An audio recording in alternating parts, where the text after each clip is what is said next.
मराठा आंदोलन के आग में क्यों जलता रहता है महाराष्ट्र?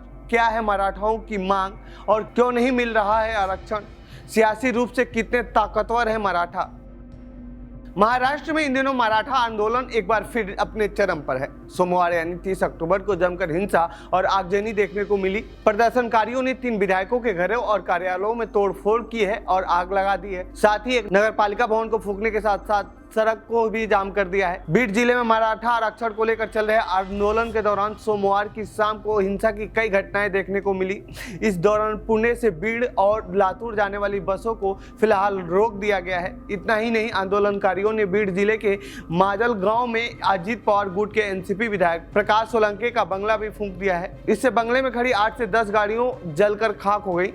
वहीं मराठा आरक्षण की मांग पर भूख हड़ताल पर बैठे एक्टिविस्ट मनोज जरांगे ने सोमवार को कहा कि मराठाओं को पूरे महाराष्ट्र में आरक्षण चाहिए, ना कि कुछ क्षेत्रों में। तो ऐसे में सवाल उठता है कि समय समय पर महाराष्ट्र में मराठा आरक्षण को लेकर आंदोलन क्यों होता रहता है।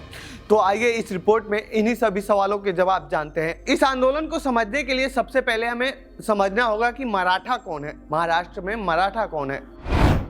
कौन है मराठा?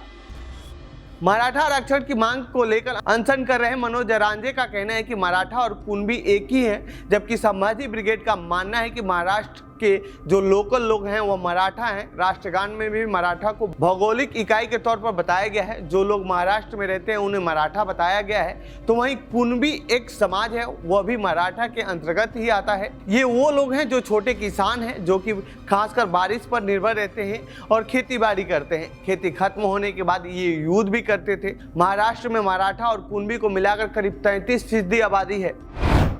मराठा आंदोलन की क्या है मांग? मराठा आंदोलन की शुरुआत साल 1982 में हुई थी। तब पहली बार बड़ा आंदोलन खड़ा किया गया था।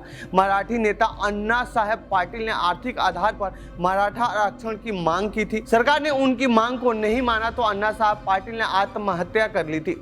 इसके बाद साल 2004 में रिटायर्ड जस्टिस एसएन खत्री की अगुवाई वाले राज्य पिछड़ा आयोग ने मराठा, कुणबी और कुणबी मराठा को ओबीसी में शामिल करने की मंजूरी दी थी, लेकिन इन्हें शामिल नहीं किया गया। साल 2014 से पहले तत्कालीन सीएम पृथ्वीराज चौहान ने सरकारी नौकरी और शैक्षणिक संस्थानों में 16% आरक्षण की मांग को मान लिया था। हालांकि नवंबर 2014 में बॉम्बे हाईकोर्ट ने इस अध्यादेश पर रोक लगा दी थी। फिर फडणवीस सरकार ने मराठाओं को 16% का आरक्षण मिला, लेकिन बॉम्बे हाईकोर्ट ने इसे कम करते हुए सरकारी नौकरियों में 13% और शैक्षणिक संस्थानों में 12% कर दिया।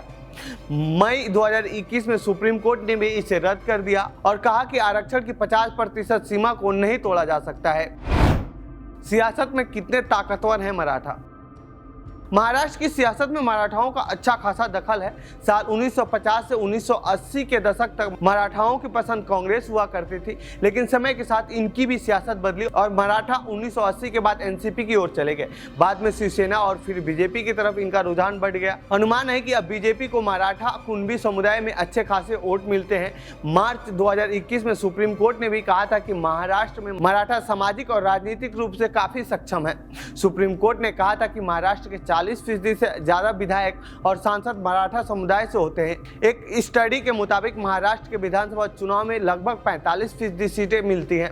1980 का दशक छोड़ दिया जाए तो कभी भी महाराष्ट्र की कैबिनेट में मराठाओं की हिस्सेदारी 52% से कम नहीं रही है। इतना ही नहीं, 1960 में महाराष्ट्र के गठन के बाद से अब तक 20 मुख्यमंत्री बने हैं, जिनमें 12 मराठा समुदाय से ही रहे हैं और मौजूदा महाराष्ट्र के सीएम मुख्यमंत्री एकनाथ शिंदे भी मराठा समाज से हैं। तो ऐसे में मराठाओं की मांग क्यों नहीं मानी जा रही है, ये सबसे बड़ा सवाल है। तो ये थी मराठा आंदोलन से जुड़ी हमारी रिपोर्ट। आपको कैसी लगी ये रिपोर्ट कमेंट बॉक्स में बताएं। बाकी देश दुनिया की खबरों के लिए बने रहिए जनसत्ता के साथ। धन्यवाद।